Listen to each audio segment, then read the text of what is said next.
J'espère que vous allez bien. Alors pour tout vous avouer, quand j'ai eu cette idée de vidéo, j'ai failli pas la faire parce que je me suis dit mais à quoi bon? Quel est l'intérêt? Quelle est la valeur ajoutée? Qu'est-ce que ça va leur apprendre? Rien. Et puis en fait sur Instagram vous m'avez dit mais si, on aimerait bien la voir parce que ça nous rapproche de toi, on apprend un peu plus à te connaître et tout, donc je me suis dit allez, je vais faire une petite vidéo chill de vacances avant de reprendre les vidéos plus intéressantes pour la rentrée. Donc c'est une petite vidéo dans laquelle je vais vous raconter 10 anecdotes sur moi, que ce soit des anecdotes de quand j'étais petite ou même de maintenant. Alors première anecdote, je suis sûre que je ne suis pas la seule. Dites-le moi dans les commentaires, rassurez-moi, je ne sais pas reboucher les bouchons. Dentifrice, moutarde, cornichon, produit de démaquillage, crème, peu importe. Je vais soit poser le bouchon dessus, soit faire juste un petit tour, mais je sais pas reboucher jusqu'au bout. Et alors quand je suis toute seule ça va, mais quand je vais chez mes parents, mon père pète un câble parce que je prends le pot de cornichon, je rebouche à moitié et moi ça va, je le sais, donc je prends jamais les produits par le bouchon. Mais lui, le nombre de fois où il sert après moi, il prend le bocal de cornichon par le couvercle et la bêtise arrive. Alors bien sûr je sais le faire, je sais reboucher, mais je sais pas si c'est par flemme ou si parce que mon cerveau dit vas-y c'est bon, fais juste un petit tour, mais j'enclenche mais aucun n'est rebouché correctement. Deuxième anecdote, je mets du curry partout. Je pense que vous vous en êtes rendu compte. Déjà je peux pas manger un plat s'il est pas épicé, pour moi ça n'a pas de goût. Je mange des petits jalapenos comme ça, d'ailleurs ça aurait pu être une autre anecdote, mais je mange des petits piments juste comme ça en mode snack, j'adore ça. Et le curry ça a vraiment un goût exceptionnel. Peut-être que j'étais indienne dans une autre vie, je ne sais pas, mais curry, curcuma, tout ce que vous voulez, surtout le curry quand même. Quand j'étais en Corée, je mangeais des plats très épicés aussi. Quand j'achète quelque chose d'épicé, je prends le extra épicé parce que sinon je sens rien. Bref, j'aime les épices. Si on me réveille le matin en m'appelant au téléphone, ce qui arrive très régulièrement avec, vous savez, des coursiers, des livreurs, enfin quand je reçois des colis quoi, j'ai un talent assez particulier. Je peux immédiatement prendre une voix comme si j'étais réveillée depuis 3 heures. En fait, je pense que psychologiquement ça doit être quelque chose qui me gêne d'avouer que j'étais en train de dormir. Donc je prends une voix hyper claire alors que c'est les premières paroles que je prononce. Dites-moi si vous êtes team marmotte, vous avez la voix hyper grave quand vous vous réveillez, ou si vous pouvez faire croire à tout le monde que vous êtes réveillé depuis déjà bien longtemps. Je suis pas trop du matin, je vous avoue, je travaille très tard la nuit et donc bah forcément je me lève aussi un petit peu tard, mais c'est quelque chose que j'aimerais régler à la rentrée, me coucher beaucoup plus tôt, avant minuit, et me réveiller tôt aussi. J'ai toujours rêvé, j'ai toujours fantasmé sur les gens, enfin fantasmé c'est un grand mot, mais j'ai toujours admiré les gens qui se réveillaient très tôt. Je sais que la plupart des gens n'ont pas le choix et qui se lèvent à 5h, à 6h pour aller au travail, et je sais que j'ai une chance incroyable, mais en même temps je l'ai choisi. J'ai toujours détesté me réveiller tôt le matin pour aller au lycée, pour aller à mon école, faire mes études par la suite. Et c'est aussi une des raisons pour lesquelles j'ai voulu travailler pour moi, parce que pour pas qu'on me fixe des horaires, j'ai horreur de ça, j'ai horreur de l'autorité, qu'on m'impose des choses et tout. Et donc c'est pour ça que l'entrepreneuriat me va très bien, parce que je fais mes propres horaires. Si j'ai envie de travailler la nuit, bah je travaille la nuit, et si j'ai envie de me réveiller tard, je me réveille tard. Mais je suis dans un nouveau mood où j'ai envie de conquérir le matin. Ça, peut-être que vous le savez déjà, mais je suis un feu ventriloque. Alors, je dois m'entraîner, on est d'accord que c'est vraiment pas parfait, mais j'ai cette faculté de pouvoir parler et qu'on me comprenne tout en ayant la bouche assez fermée et les lèvres qui ne bougent pas trop. Alors il y a certaines lettres qui sont difficiles à prononcer, notamment le M, le B, le P, mais je vous ai déjà raconté une fois que quand j'étais en cours, quand j'étais petite, hein, eh bien je discutais avec mes amis comme ça, et le prof pensait que je lui souriais, sauf qu'en fait j'étais en train de bavarder. Je suis assez bonne en natation, et je suis intimement convaincue que c'est soit parce que ma maman a nagé, terriblement nagé lorsqu'elle était enceinte de moi. Quelques jours avant d'accoucher, elle était encore en train de nager et elle adorait ça. Ou alors parce que je suis poisson. Mais c'est vrai que je me débrouille très bien dans l'eau, et pour autant j'aime pas spécialement ça, vous voyez, j'aime pas trop la natation, j'ai jamais trop aimé ça à l'école. Je vais vous raconter une anecdote, c'est très sexiste d'ailleurs je trouve, mais à l'école on séparait les filles et les garçons pendant le cours de natation. Et d'ailleurs dans les filles et dans les garçons, après il y avait plusieurs niveaux de gens qui savaient plus ou moins bien nager. Et déjà moi j'aimais pas du tout ce principe là qu'on sépare les filles et les garçons au sport, ça m'énervait terriblement. Et je suis allée voir le prof et j'ai dit monsieur, moi je suis pas d'accord, je peux très bien battre un garçon, donc faites l'essai et mettez-moi dans le groupe des garçons. Et donc le prof dit bah ok viens on essaye. Et donc c'était justement une séance où on faisait des sprints. et je les ai absolument tous battus. Et là je me suis dit, ah tu veux me séparer des garçons parce que tu penses que je suis moins forte? Watch me leur mettre une longueur d'avance toute ma vie. Je n'ai jamais pu tuer ce foutu asticot en cours de SVT. J'étais au lycée pourtant, mais j'étais en larmes en disant madame, je peux pas tuer un asticot, c'est un être vivant, même si c'est un asticot, je peux pas, c'est plus fort que moi, j'arrive pas à le tuer. D'ailleurs, quelle idée, pourquoi on nous fait tuer des asticots, disséquer des trucs et tout? Moi de base, je savais très bien que je voulais faire littéraire, je voulais analyser des textes d'auteurs, je voulais pas faire de la médecine ou... Bref, ma prof qui me disait Marie c'est un asticot et qui m'enlevait des points parce que je voulais pas le tuer. Non mais attends, où va-t-on? Et en fait je me disais mais imagine si j'étais née asticot, je me mets toujours à la place des gens, à la place des animaux, à la place des insectes et je me dis mais imagine si j'étais comme eux. J'aimerais pas qu'on me fasse ça. Et d'ailleurs mon tout premier chagrin d'amour, je devais avoir 5 ans, c'est lorsque j'ai écrasé par mégarde une coccinelle.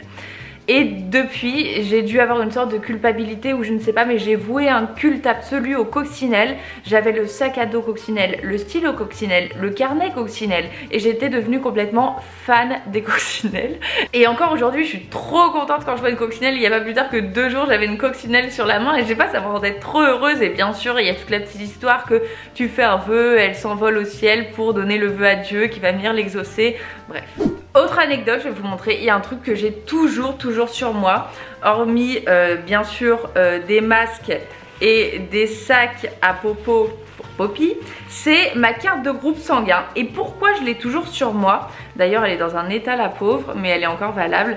Eh bien parce que j'ai un groupe sanguin qui est très rare.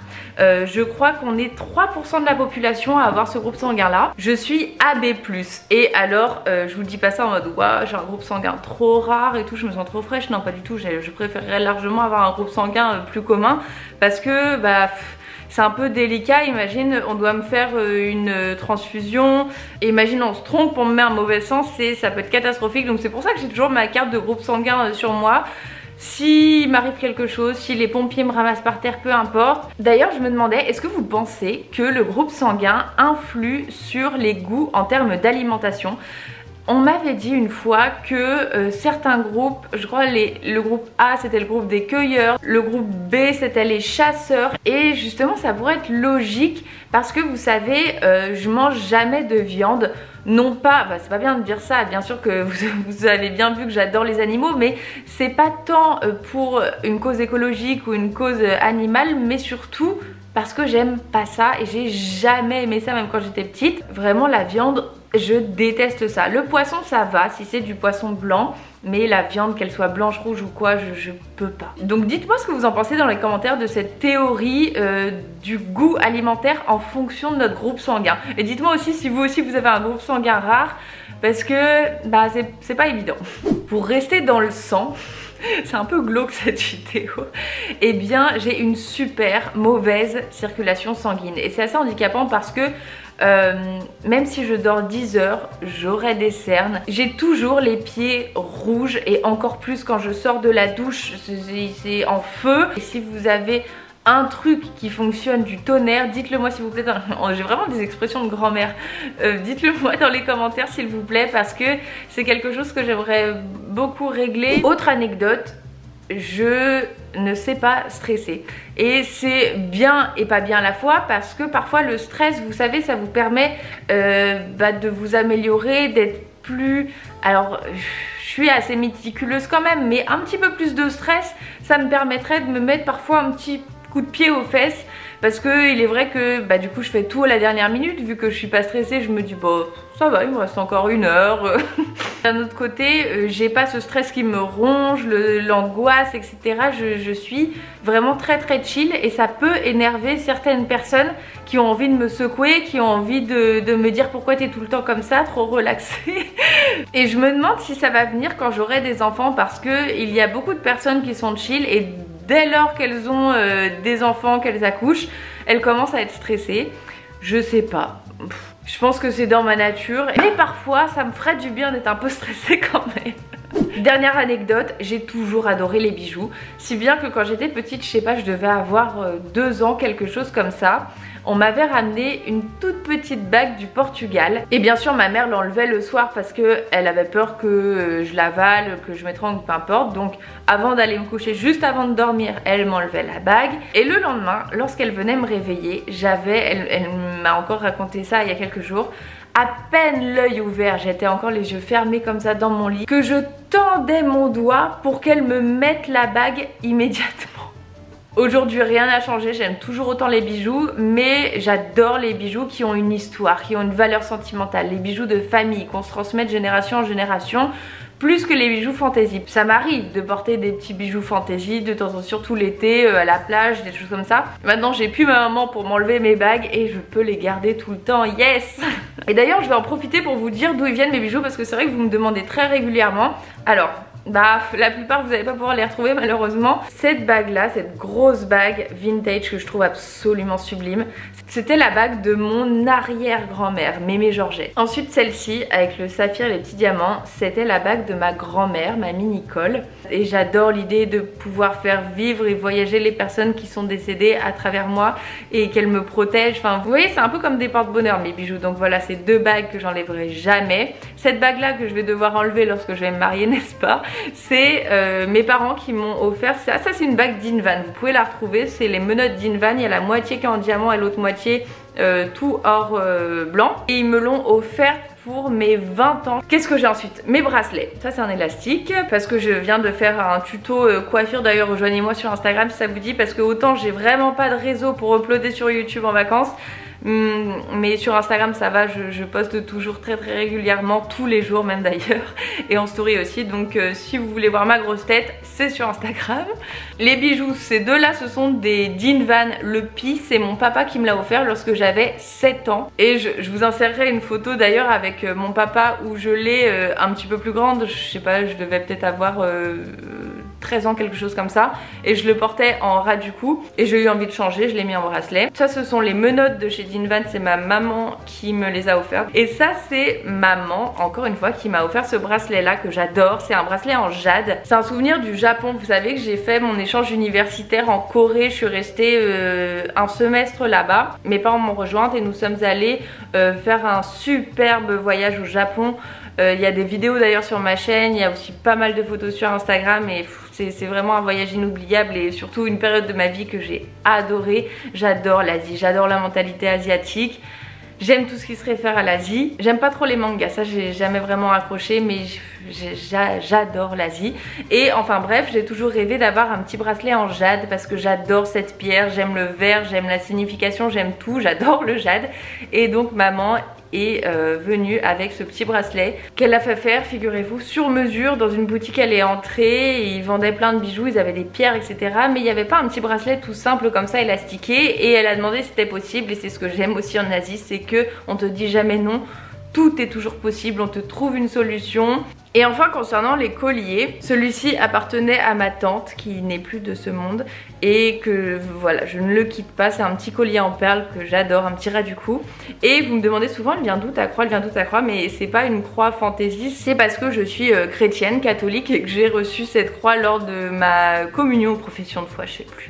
Mais donc voilà, c'est vraiment une croix religieuse. C'est une petite médaille sur laquelle il est inscrit plus qu'hier et moins que demain. C'est ce qu'on appelle une médaille d'amour qui était très à la mode à l'époque de ma grand-mère, et c'est d'ailleurs mon grand-père qui l'avait offerte à ma grand-mère. Et donc voilà, j'adore la symbolique de porter leur amour sur moi. Et voilà, c'est tout ce que j'ai en bijoux. Je n'ai pas les oreilles percées, j'ai aucun piercing, j'ai aucun tatouage. C'est ma volonté. Sur les autres j'aime bien, sur moi j'ai pas du tout envie de le faire. J'espère que cette petite vidéo bien plus personnelle vous aura plu. C'est des vidéos dans lesquelles je peux vraiment être... à chaque fois vous pensez que je suis plus à l'aise devant la caméra, plus naturelle ou quoi que ce soit, mais en fait c'est juste que je suis plus moi vu que je parle de de moi et que c'est vraiment comme si on prenait un verre et qu'on se parlait face à face à se raconter des anecdotes. J'ai jamais été mal à l'aise devant la caméra ou quoi que ce soit, mais c'est vrai que quand je parle de sujets plus sérieux comme par exemple des erreurs skincare ou alors comment arrêter le sucre, des choses comme ça, bah je peux pas partir dans des délires ou enfin vous voyez, ma vidéo est beaucoup plus structurée parce que je cherche à vous donner une information qui va pouvoir vous aider et répondre à vos questions. Donc c'est pas que je ne suis pas moi, c'est que je suis plus concentrée, plus sérieuse et que voilà, on déconne un petit peu moins. Donc encore une fois, n'hésitez pas à me rejoindre sur Instagram si vous voulez me voir au quotidien. Poppy, tu viens dire au revoir? Oh la tête! Non mais la pauvre tronche qu'elle a. Oh, il est fatigué. Oh les bisous. Ah, pas dans le nez, ça me dégoûte.